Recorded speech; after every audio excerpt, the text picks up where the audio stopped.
পাল্টা চ্যালেঞ্জ দিতে গিয়ে অভিষেক বন্দ্যোপাধ্যায় কি বলছেন? তিনি বলছেন, আপনি বলেছেন পাল্টানো দরকার, কিন্তু পাল্টাবেন আপনারা, বাংলার মানুষ পাল্টাবে না প্রধানমন্ত্রীকে। ঠিক এভাবে পাল্টা চ্যালেঞ্জ অভিষেক বন্দ্যোপাধ্যায়। আপনি চান যাতে বাংলা আত্মসমর্পণ করে, বশ্যতা স্বীকার করে, মেরুদণ্ড বিক্রি করে মাথা নোয়ায়। বাংলার মানুষ পাল্টাবে না। আপনি বলেছেন পাল্টানো দরকার, আমি একমত আপনার সাথে। পাল্টানো দরকার, পরিবর্তন দরকার। পরিবর্তন হবে আপনাদের। যারা জয় শ্রীরাম বলে সভা শুরু করতো, এখন জয় মা কালী আর জয় মা দুর্গা বলে সভা শুরু করছে। পাল্টাবেন আপনারা, পাল্টেছেন আপনারা। অনুপ্রবেশ ইস্যুতেও তৃণমূল কংগ্রেসকে আবারও আক্রমণ করলেন প্রধানমন্ত্রী নরেন্দ্র মোদী। অনুপ্রবেশকারীদের বাঁচাতে ধর্নায় বসে, অথচ বারবার বলা সত্ত্বেও সীমান্তে কাঁটাতার বসাতে জমি দেয় না। তৃণমূল সরকার দেশের সুরক্ষার সঙ্গে খেলা করছে, কারণ অনুপ্রবেশকারীরা তৃণমূল কংগ্রেসের ভোট ব্যাংক। সিঙ্গুরের সভা থেকে এভাবে আক্রমণ করলেন নরেন্দ্র মোদী।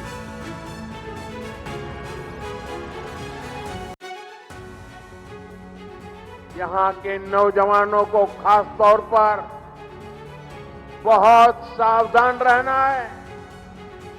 टीएमसी यहां घुसपैठियों को भांति भांति की सुविधाएं देती है।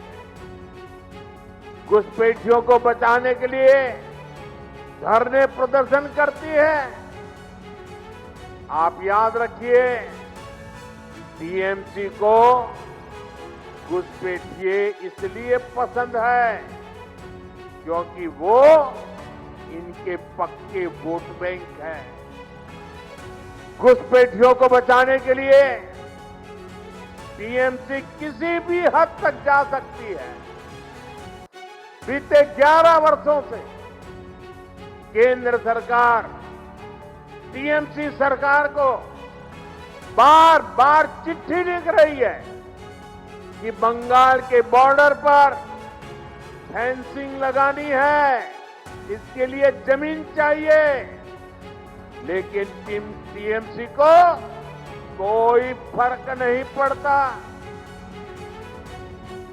আপনারা শুনলেন প্রধানমন্ত্রী নরেন্দ্র মোদী। তিনি বলছেন যে অনুপ্রবেশকারীদের বাঁচাতে সরকার ধর্নায় বসে, অথচ বারবার বলা সত্ত্বেও সীমান্তে কাঁটাতার বসাতে জমি দেয় না। আমি ঠিক প্রধানমন্ত্রীর এই বক্তব্যের প্রতিক্রিয়া জানবো। এই মুহূর্তে আমার সঙ্গে টেলিফোন লাইনে রয়েছেন তৃণমূল কংগ্রেসের রাজ্য সহ সভাপতি জয়প্রকাশ মজুমদার।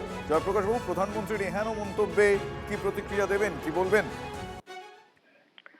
কয়েকদিন আগেই এসআইআর প্রক্রিয়ার প্রথম রিপোর্ট বেরিয়েছে, খসড়া ভোটার তালিকা। এই পশ্চিমবঙ্গে 2002 ভোটার তালিকার সঙ্গে ম্যাপিং করে প্রথম খসড়া ভোটার তালিকা নির্বাচন কমিশন বার করেছে। 58 লক্ষ ভোটারের নাম বাদ গেছে পশ্চিমবঙ্গে, এবং সেই 58 লক্ষ ভোটারের মধ্যে নির্বাচন কমিশন বলেছেন একটিও অনুপ্রবেশকারী হিসেবে বাদ দেওয়া যায়নি, কারণ একটাও খুঁজে পাওয়া যায়নি, একটিও রোহিঙ্গা পাওয়া যায়নি। যা বাদ গেছে মৃত, শিফটেড, যারা সরে গেছে বা ডবল এন্ট্রি।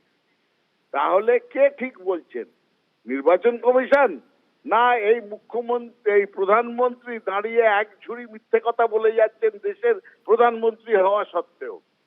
প্রমাণ করতে হবে। অনুপ্রবেশকারী বলছেন, ইলেকশন কমিশন কেন অনুপ্রবেশকারী খুঁজে পেল না একটাও? আচ্ছা, উল্টো দিকে দেখুন, বলছেন নাকি কাঁটাতারের জমি পাওয়া যাচ্ছে না।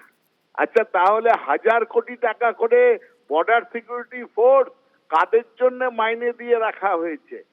এই যে অমিত শাহের বর্ডার সিকিউরিটি ফোর্স কি করতে আছে?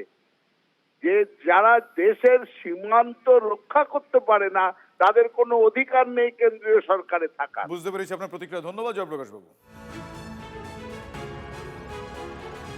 ঘুষপেটিয়া, আমরা নাকি ঘুষপেটিয়া, আর উনি হচ্ছেন দেশের নাগরিক। আরে আমরা যদি অবৈধ হই, তাহলে তো নরেন্দ্র মোদী অবৈধ, অমিত শাহ অবৈধ, যারা ভোট দিয়ে তোমায় নির্বাচিত করেছে তারা অবৈধ, আর তুমি বৈধ। তুমি মহারাজ, সাধু হলে আজ, আমি আজ চোর বটে। আমরা লাইনে দাঁড়িয়ে কালো টাকা ধ্বংস করার জন্য কেউ হার্ট অ্যাটাকে মরবো, কেউ স্ট্রোক হয়ে মরবো, আর মোদিজি 8,000 কোটি টাকার প্লেন চড়ে ঘুরে বেড়াবে। কি সুন্দর, কি সুন্দর, তাই না? উনি বৈধ, আমরা অবৈধ।